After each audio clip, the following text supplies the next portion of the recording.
All right, guys. This is the final speaker of today. I'm gonna have a question, man. How many people have had an awesome time today? How many people are gonna go back to school, go back home, get on the internet, tweet, Facebook, and just spread the word about how awesome today was? You already did? You already tweeted it? All right, cool. All right, I have another question. How many people here have ever been to Antarctica? Exactly.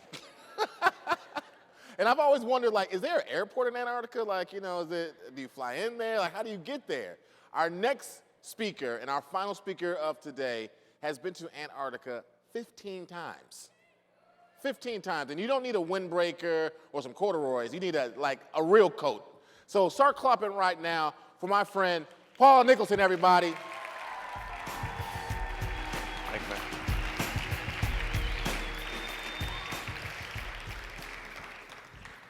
Good afternoon, Chicago. Last talk of the day. How are we all doing? We still have some energy? Awesome. You guys have been fantastic. I flew all the way to Chicago from the Yukon. I told the organizers I would do that, but I had to speak to the adults yesterday, but today it's an honor to be able to speak to you. It's really exciting to be here. You guys have just been awesome. Great talks today, too. So the stories and images I'm going to share with you right now are from my assignments with National Geographic over the last 10 years. But like so many of the speakers that you've heard today, a lot of who we become and what we do with our work and our lives are influenced by our childhood. And I grew up on an island called Baffin Island. Have you ever heard of that? A couple people. Have you heard of Greenland? Yes, there you go. I grew up about a 4-hour flight direct north of here on a tiny, windswept, icy island with 140 Inuit people. We were one of 4 non-Inuit families. My favorite food growing up was raw seal meat, and it was just a different kind of childhood. The worst, I didn't have a telephone. We didn't have television. We didn't have radio. I spent 15 hours a day playing outside. The worst part of living up north is my mom was a school teacher. She was my school teacher. So she had a classroom full of kids from kindergarten to grade 6 or 7. I was in grade 6, so I was bored all the time. So what do you do when you're bored? You get into trouble. Well, you get put in detention in school, and then you go home, and then you get spanked by your dad for being a bad kid. It's not a good way to go. So you're lucky to have great teachers and be in the school systems you are. I went on to become a polar bear biologist after school. I love the Arctic. You know, with this upbringing of being immersed in this environment, I had to do something that was going to help the polar environments. I saw my first polar bear when I was a young kid, and I had to do something that was going to help them. So as I'm out there on the ice, I'm a polar bear biologist, I'm collecting data, I'm doing the coolest job in the world. Well, wrong. It was not the coolest job in the world. I was frustrated. We'd come back with this data. We would share this data. We would fight over it. The work we were doing seemed to go unnoticed. And I thought, if I could become a journalist and work for a magazine like National Geographic magazine, now I have the chance to tell a story about a situation or an area or the polar regions that I care about, and I can reach 40 million people with one story rather than about 5 colleagues with a data set of science. So, not to discredit Paul, science is so important. Science is essential, but I want to be that translator that bridges that gap between great scientific research and the public. So what animal is this? What is it, sorry? Awesome. Okay, so polar bears are the most noticeable animal in the world. They're the most popular animal in the world right now. And what I do as a scientist, right, or as a biologist and a scientist and a journalist, is that we all know that the ice is disappearing from the Arctic. The ice is going to disappear in the next 5 to 15 years. What does that mean? What I want people to understand that if we lose ice, we're going to lose an entire ecosystem. We're going to see the extinction of polar bears, probably in the next 50 to 100 years if we keep releasing carbon the way we are. And if we can't save polar bears, I'm actually kind of worried about whether we can save ourselves or not. Now, this is me in my office. Are you guys jealous? Yeah, I bet you are. So this water is so cold, it's 29 degrees Fahrenheit, as cold as salt water can get before it turns into slush. I've come up from 1 hour under the ice. My hands are frozen, my lips are swollen, I can't feel my feet, I'm nearly hypothermic, I'm just trembling so badly, and all I want to do is get out of the ice and get back onto the sea ice so I can get warm. And I'm sitting there with a regulator in my mouth going, woo, woo, woo, like this, and my assistant thinks I'm saying, take my picture. So I'm sitting there, he's sitting there taking my pictures, and I'm begging to get out eventually, because I'm too cold to actually get out of the ice, so they eventually drag me out. Before I continue, I want to tell you about the greatest, most exciting assignment I've ever had with National Geographic magazine. But before I get to that, I want to share with you a cross-section of my work from both polar regions, from the Arctic and to Antarctica. And what I want you to do is, while you're watching this music, is think about these species, think about these animals, and think about how these ecosystems are very connected. If ice is very much like the soil in the garden. 300 species of organisms live in one big piece of ice. So if we lose ice, we lose all of this. So just think about how those ecosystems are connected as we watch this music. We'll get the lights as low as we can, and we'll turn up the volume as loud as we're willing to do it. And here we go.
Thank you. All right, the clock is running thin here. Let's keep her going.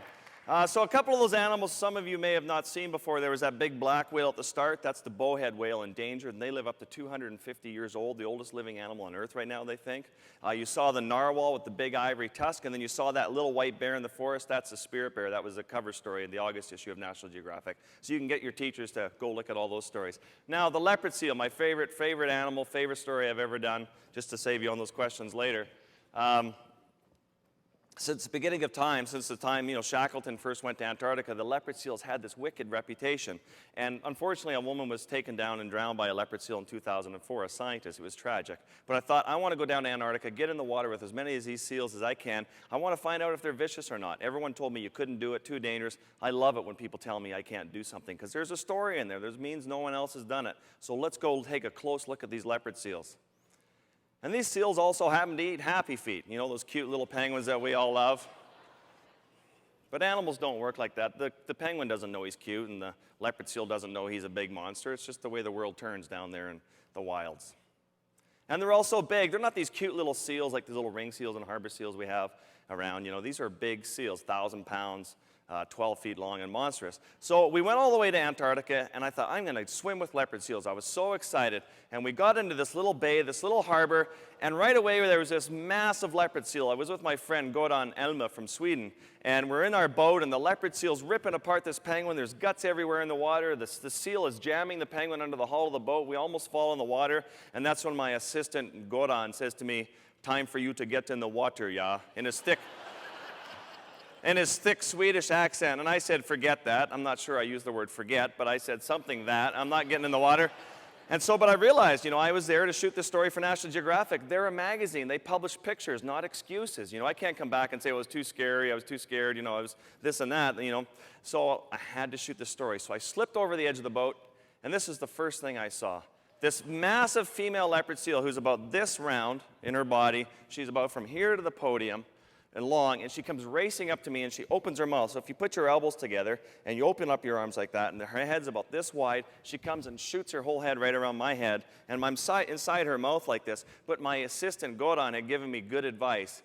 He said, he goes, if you get really scared, you close your eyes and she'll go away, yeah?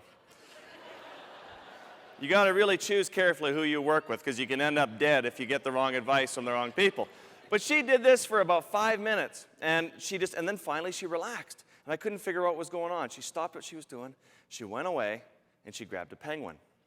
And she brought this penguin slowly over to me. I couldn't figure out what was going on, but she came over with this penguin slowly towards me, and she stopped about 10 feet away, let the penguin go. And the penguin took off. She ran off and swam after it, grabbed it, came back and did it again. This went on and on for over an hour, where she was trying to feed me this penguin. And as the penguin would get away, every time she'd swim right beside me, and she'd look over at me like this with this disgusted look on her face that I was this completely inept, useless predator in her ocean who couldn't catch a silly penguin. And she was trying to figure out what I wanted. What was I doing there? Why was I in her ocean? And I think she thought if she could feed me, then she'd be like, okay. She was either trying to nurture me, or she was trying to just see what I wanted. So that didn't work. I couldn't catch a live penguin. So then what?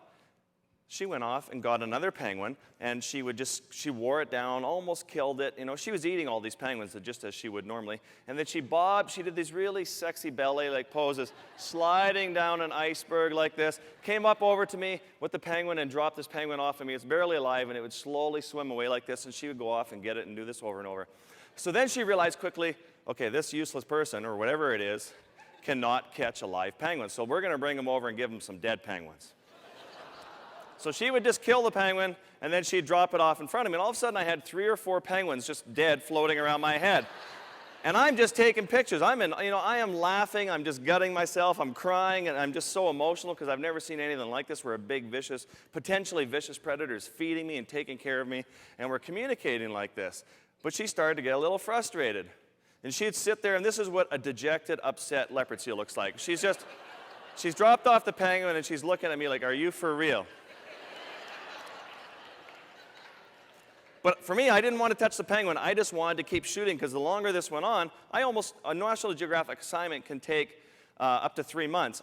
This is on my second day, and I've almost shot the whole story. I couldn't believe it when I went all that way, and I was expecting to fail. So now I can't eat a dead penguin. So now what? I'm thinking for sure she's going to leave. So she does. She leaves. She comes back. She grabs one of those dead penguins, and she starts to force feed me. She's flipping the penguin on top of my head. I think she was expecting the top of my head to open up, and the penguin was going to fall in. And I'm again just laughing and crying and shooting my pictures in complete disbelief that this leopard seal now has penguins on top of my head. And then she got frustrated at times. She would, I was wondering, when is this interaction going to go bad for me? She would stop, she'd blow bubbles in my face, she'd show some agitation, but she didn't give up. She just would keep feeding me penguins. This went on for 4 days. And then once, on the 4th day of doing this with this big female leopard seal, she turned on her back, she turned upside down, and she let out this really deep, guttural jackhammer sound. And I thought I was in trouble. It was like, like that sound, and I could feel it vibrate through my whole body. And I thought, oh man, this is it. She's going to come over and give me hell. And what had happened was another leopard seal had snuck up behind me, and she was right on my bum, and I didn't see her, and right under my dive tank. And so as she did this threat display, she chased that leopard seal away from me to protect me. She went and grabbed its penguin and brought its penguin and gave it to me as well.